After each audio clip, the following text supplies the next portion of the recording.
The vision के इस online platform पर आप सभी लोगों का स्वागत है। आज के इस वीडियो में हम लोग 17 जनवरी के महत्वपूर्ण करंट अफेयर्स को देखेंगे। तो आइए शुरू करते हैं और देखते हैं आज के इन महत्वपूर्ण प्रश्नों को। पहला प्रश्न पूछा गया है, आज़ादी के अमृत महोत्सव के अंतर्गत नेताजी सुभाष चंद्र बोस के जीवन से संबंधित एक विशेष सप्ताह को मनाया जाएगा। यह कब से कब तक मनाया जाएगा? ऑप्शन दिया गया 16 जनवरी से 22 जनवरी, 17 जनवरी से 23 जनवरी, 18 जनवरी से 24 जनवरी या फिर 19 जनवरी से 25 जनवरी। तो इसका राइट आंसर हो जाएगा ऑप्शन नंबर बी, 17 जनवरी से 23 जनवरी। आज़ादी के अमृत महोत्सव के अंतर्गत 17 जनवरी से 23 जनवरी तक नेताजी सुभाष चंद्र बोस के प्रेरणादायी जीवन और देश के प्रति उनके योगदान को याद करने के लिए एक विशेष सप्ताह मनाया जाएगा। 23 जनवरी को नेताजी सुभाष चंद्र बोस की 126वीं जयंती मनाई जाएगी। आइए इससे संबंधित महत्वपूर्ण तथ्यों को हम लोग देख लेते हैं। भारत सरकार द्वारा प्रतिवर्ष 23 जनवरी को नेताजी सुभाष चंद्र बोस के जन्मदिन को पराक्रम दिवस के रूप में मनाया जाता है। नेताजी सुभाष चंद्र बोस पहली बार भारतीय राष्ट्रीय कांग्रेस के अध्यक्ष हरिपुरा अधिवेशन के लिए 1938 में बने। दूसरी बार नेताजी भारतीय राष्ट्रीय कांग्रेस के अध्यक्ष 1939 में त्रिपुरी अधिवेशन के लिए बने। 1939 ईस्वी में इन्होंने फॉरवर्ड ब्लॉक नामक एक नई राजनीतिक पार्टी की स्थापना की और 18 अगस्त 1945 ईस्वी को ताइवान के पास एक विमान दुर्घटना में इनकी मृत्यु हो गई और पहली बार हिटलर ने ही इन्हें नेताजी कहा था।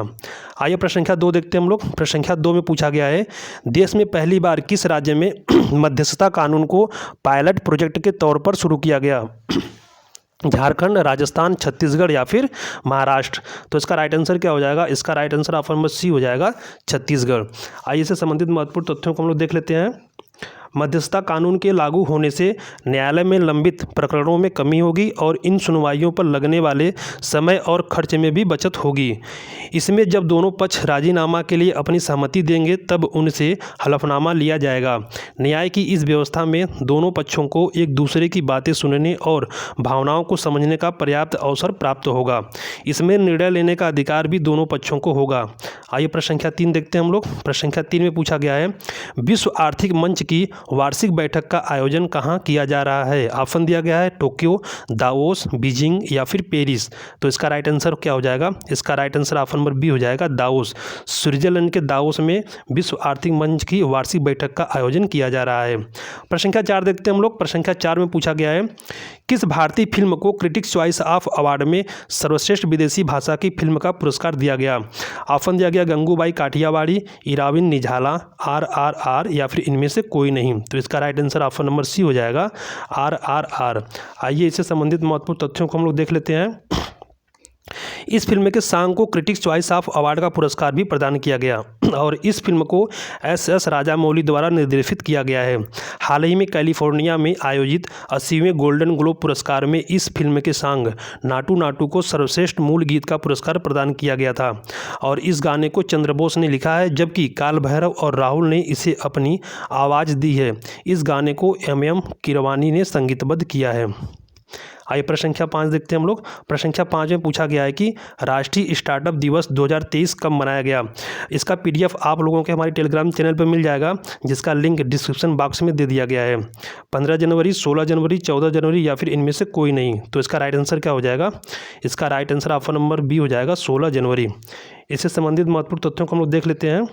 देखिए, प्रधानमंत्री नरेंद्र मोदी ने देश में नए व्यवसायों को बढ़ावा देने और प्रोत्साहित करने हेतु 15 जनवरी 2022 को प्रतिवर्ष 16 जनवरी को राष्ट्रीय स्टार्टअप दिवस मनाए जाने की घोषणा की। पहला राष्ट्रीय स्टार्टअप दिवस 16 जनवरी 2022 को मनाया गया। उद्योग और आंतरिक व्यापार संवर्धन विभाग और वाणिज्य और उद्योग मंत्रालय ने 10 जनवरी से 16 जनवरी के मध्य स्टार्टअप इंडिया इनोवेशन वीक का आयोजन भी किया था। प्रश्न संख्या 6 देखते हैं हम लोग। इसमें पूछा गया कि राइट टू साइट विजन के उद्देश्य से अंधता नियंत्रण पॉलिसी लागू करने वाला देश का पहला राज्य कौन बना? ऑप्शन दिया गया पंजाब, केरल, असम या फिर राजस्थान। तो इसका right answer option number D हो जाएगा, राजस्थान। प्रश्न संख्या 7 देखते हैं हम लोग। प्रश्न संख्या 7 में पूछा गया है, हाल ही में गठित राष्ट्रीय जैविक सहकारी समिति का मुख्यालय कहाँ बनाया गया? ऑप्शन दिया गया नई दिल्ली, देहरादून, आनंद या फिर लखनऊ। तो इसका right answer option number C हो जाएगा, आनंद, और ये गुजरात में स्थित है। प्रश्न संख्या 8 देख लेते हैं हम लोग। प्रश्न संख्या 8 में पूछा गया है, केंद्र सरकार द्वारा 1 अप्रैल 2023 से पेट्रोल में कितना प्रतिशत एथेनॉल मिश्रण की योजना को लागू किया जाएगा? ऑप्शन दिया गया 10%, 15%, 20% या फिर 25%। तो इसका राइट आंसर क्या हो जाएगा? इसका right answer option number C हो जाएगा, 20%। 20%। देखिए 2025 तक पेट्रोल में 20% इथेनॉल को मिलाने का लक्ष्य रखा गया है और यह कुछ मात्रा में अभी अप्रैल 2023 से लागू कर दिया जाएगा। प्रश्न संख्या 9 देखते हैं, जो आज का अंतिम प्रश्न है। इसमें पूछा गया है, किस देश ने 2025 के बाद बनने वाले नए घरों के लिए सोलर पैनल को अनिवार्य कर दिया है? ऑप्शन दिया गया जर्मनी, रूस, फ्रांस या फिर जापान। तो इसका right answer option number D हो जाएगा, जापान। पूरा वीडियो देखने के लिए आप लोगों का बहुत बहुत धन्यवाद।